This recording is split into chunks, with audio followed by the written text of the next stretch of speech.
March 2022, the Donovan family moved into their dream home, a brand new house at the edge of town on a small estate.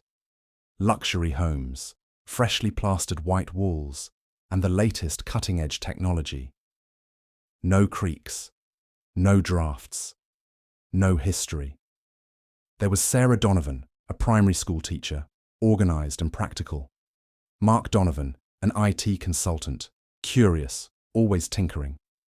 And their two children, Emma, 8, and Liam, 6, bright, noisy, and full of life.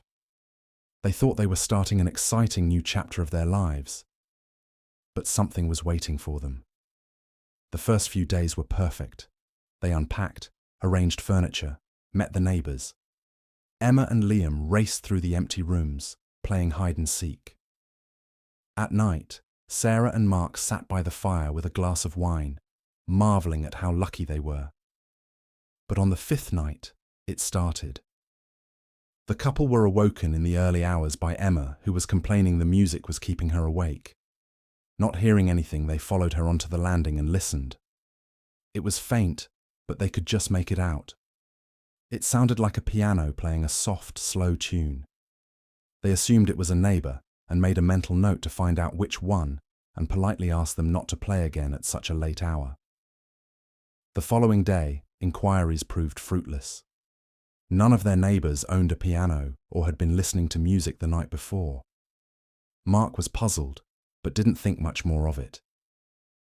That was until later that night, when the sound of a piano once again gently wafted through the house. They checked everything, their phones, their devices. Mark went outside onto the patio, but could hear nothing but the wind. But it seemed loudest in the living room. The TV was unplugged, the sound system switched off. They stood there perplexed. Where on earth was it coming from? They walked in circles, stopping every few paces to listen. Feeling silly, they even pressed their ears to the walls, just in case, but nothing. Then Mark crouched down and placed his ear against the flooring. And that's when he realized. It was coming from underneath. The couple stared at each other, not understanding how there could be music coming from under the house. They had a sleepless night. The following day, they spoke to the developer who built the estate and were assured there was nothing under their house. No basement, no crawl space, just solid concrete. They didn't know what to make of it. For days they tried to put it out of their minds, but every night the music played. The children grew scared, and Emma refused to go into the living room. After a week, Mark had had enough. He grabbed his tools from the garage and made a start on the living room floor, much to Sarah's horror. First, he carefully removed the expensive wooden herringbone flooring. Then he broke through the screed underneath. Then there was a solid concrete slab, and finally he got down to the soil. He had dug a sizable hole and made a huge mess in the living room, which Sarah looked at unapprovingly. It had taken him hours, and he was just about to give up when he struck something hard. He scraped away the dirt and saw there was red brick underneath. Why would there be brick so far down, he wondered. He dug some more, revealing more bricks, stacked neatly side by side.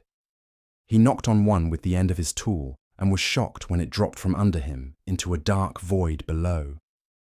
There appeared to be some sort of chamber. He immediately assumed it was an old sewer, but grabbed his flashlight and peered in. It wasn't a sewer. It looked like a room, but it was too hard to make out. So he set about removing more bricks until he had a hole big enough he could fit through. He dropped a long ladder down and nervously descended into the dark. Inside was a room about 3 meters by 3, brick walls, compacted earth floor. No doors or windows, no way in or out, no electricity or water. There was a small wooden table, a chair, and an upright piano that was so old it looked like it would disintegrate with the slightest touch. A sealed room with no explanation. Fascinated but unnerved, Mark filmed the room on his phone to show his wife. He zoomed in on what looked like scratch marks in the walls and dark brown stains that he didn't linger too long on. After doing a complete scan of the room, he pointed the camera up at the ceiling, where he could see Sarah's curious face peering down at him. As he stepped on the ladder to climb out, he heard a faint plink come from the piano. He shot around, heart racing, almost expecting to see someone standing there, but he was alone. He shrugged and began to climb. That's when he heard the voice. A woman, softly pleading. "Please, don't leave me here again." With a gasp, he scrambled up the ladder 2 rungs at a time and leapt from the hole into the arms of his very shocked wife. They had another extremely sleepless night. Sarah watched the footage of the hidden room over and over from the kitchen island, where she would throw uncomfortable glances across at the hole in her living room floor, which was now covered by a tarpaulin. The strange woman's voice played on repeat, and Sarah just couldn't explain it. She didn't believe in ghosts, at least not up to that point, but what other explanation could there be? She took to the internet and looked up the original planning application for the site. That would tell them what was there before. But after trawling dozens of plans and drawings, she concluded the estate had been built on fields. Nothing had been demolished to make way for the new houses. The Donovans went to the local historical society in the hope of finding out more, but they were told the same thing. The land had always been clear.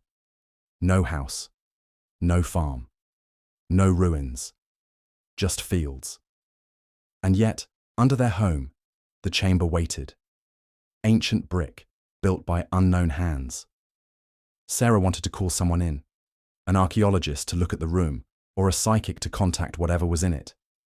But Mark was adamant that they tell no one.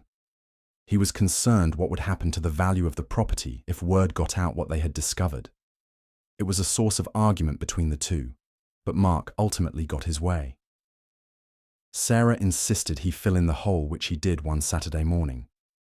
It took a few days, but eventually the hole was gone and the floor looked like new. They hoped that would be the end of it, but things only got worse. The music grew louder and more frequent. No longer confined to the late hours of the night, the music would play during the day too. Footsteps were often heard running through the house, upstairs and down. The children refused to be alone in their rooms because of a shadowy figure that would reach out from the dark to grab them. All 4 of the Donovans slept in the couple's bed.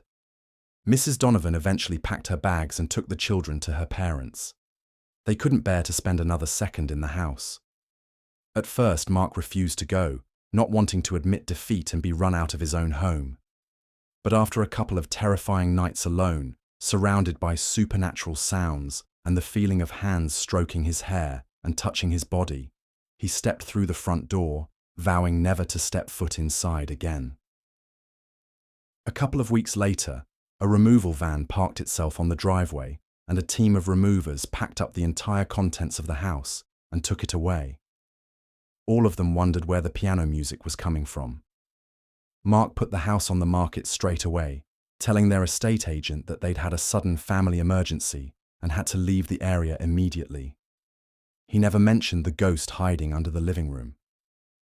No one knows who built the room or why it's there. But if you stand in that house today and press your ear to the floor, you'll hear the piano notes, softly rising, waiting for someone to come back. Thanks for listening. If you enjoyed this story, click the like button and subscribe for more eerie, mysterious, haunting tales.